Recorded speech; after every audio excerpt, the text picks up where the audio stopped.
K M. Mani രാജിവെക്കേണ്ടെന്ന് Kerala Congress. മാണിക്ക് പൂർണ്ണ പിന്തുണ നൽകാൻ തിരുവനന്തപുരത്ത് ചേർന്ന പാർലമെന്ററി പാർട്ടി യോഗം തീരുമാനമെടുത്തു. മാണിക്കെതിരെ ഉണ്ടായത് രാഷ്ട്രീയ ഗൂഢാലോചനയാണെന്ന നിഗമനത്തിലെത്തിയിട്ടില്ലെന്ന് അന്വേഷണ കമ്മീഷൻ ചെയർമാൻ സി.എഫ്. തോമസ് പറഞ്ഞു. നിയമസഭയിൽ ഒറ്റക്കെട്ടായി UDF മാണിക്ക് പിന്നിൽ അണിനിരുന്നതായും സി.എഫ്. തോമസ് വ്യക്തമാക്കി. ഈ പ്രശ്നത്തിന്റെ പേര് രാജിയില്ല. ഞങ്ങൾ പാർട്ടിയുടെ ഉറച്ച പിന്തുണ പാർലമെന്ററി പാർട്ടിയുടെ.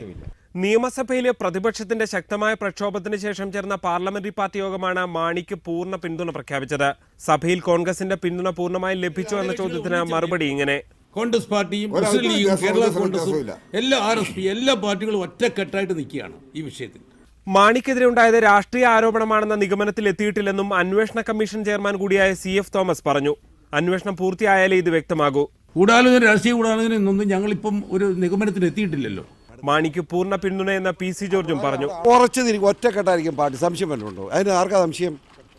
കേരള കോൺഗ്രസ് പാർട്ടി ഒറ്റക്കെട്ടായി പാർട്ടി ചെയർമാൻ പിന്തുണ പ്രഖ്യാപിച്ചു. മാണി സാർ രാജിവെക്കണമെന്ന് ആര് പറഞ്ഞാണ്? ഞങ്ങൾക്ക് സൗകര്യമില്ല രാജിവെക്കാൻ. അതേസമയം പ്രതിപക്ഷ ആക്രമണം ഉണ്ടായപ്പോൾ UDF-ലെ മുൻനിര പാർട്ടിയായ കോൺഗ്രസിന്റെ പ്രതികരണം ശക്തമായില്ലെന്ന് ചില അംഗങ്ങൾ വിമർശനം ഉന്നയിച്ചു.